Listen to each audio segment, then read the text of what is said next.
ভারত এগোলে প্রতিবেশীরাও এগোবে, বাংলাদেশে স্পষ্ট বার্তা দিলেন এস জয়শঙ্কর।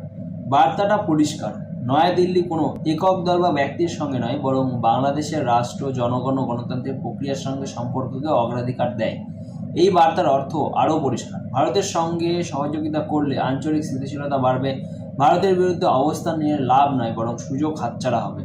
বর্তমান প্রেক্ষাপটে এই বৈঠক ভারত বাংলাদেশ সম্পর্কে একটি নতুন ভারসাম্যপূর্ণ অধ্যায়ের ইঙ্গিত দিচ্ছে। কূটনীতিতে অনেক সময় নীরব উপস্থিতি সবচেয়ে বড় বার্তা দেয়। জয়শঙ্করের এই সফর ঠিক তেমনি এক তাৎপর্যপূর্ণ ইশারা।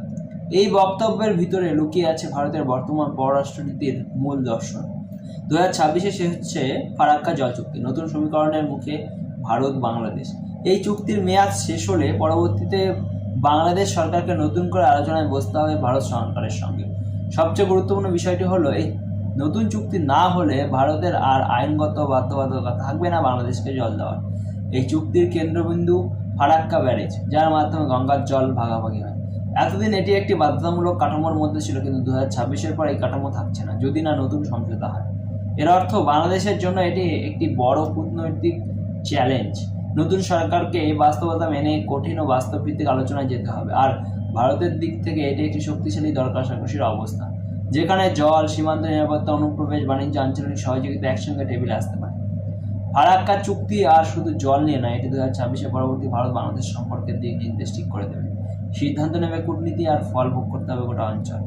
তাই বাংলাদেশকেও আমি বলবো, এই জামাতে ইসলামের মতো কট্টর ভারত বিরোধী রাজনৈতিক দল যখন ভারতের সঙ্গে লুকিয়ে বৈঠক করে, গোপন রাখে, তখন বুঝতে বাকি থাকে না ভারতের দালালিজ করা ছাড়া রাজনৈতিক দল বাংলাদেশের ক্ষমতায় টিকে থাকতে পারবে না। আর বাংলাদেশকে ভারতই সৃষ্টি করেছে, এটা যেন মাথায় থাকে বাংলাদেশে। সেভেন সিস্টার দখল করে নেওয়ার হুমকি দিয়েছে ত্রিপুরা, আসাম ও বিহার নিয়ে বৃহত্তর বাংলাদেশের স্বপ্ন দিয়েছে তারা। আর ভারতের পররাষ্ট্র এস জয়শঙ্কর ভারতের বিমান বাহিনীর একটি বিমান নিয়ে বাংলাদেশের প্রচলিত আন্তর্জাতিক বিমানবন্দর এড়িয়ে বাংলাদেশের বাসার বিমানঘাটিতে সরকারি প্রোটেকশন ভেঙে বিনা ইমিগ্রেশনে খালেদা জিয়ার আন্তঃষ্টিক্রিয়ায় অংশ নিয়ে আবার সরকার প্রধানের সঙ্গে দেখা না করে নির্বিঘ্নে চলে গেলেন। বাংলাদেশ সরকার আন্তর্জাতিক সরকারের প্রধান শুধু চেয়ে চেয়ে দেখলেন। খেলা এখনও অনেক বাকি। সস্তা ভারত বিদ্বেষকে পুঁজি করে যারা রাজনীতি করতে চায় তাদের মুখোশ উন্মোচন শুধু সময়ের ব্যাপার। আর যারা বাংলাদেশে বসে হিন্দু নিধন করছে তাদের সময় কিন্তু খুব খারাপ হতে চলেছে। আগেই বলে দিচ্ছি, খুব সাবধান বাংলাদেশের মানুষকে।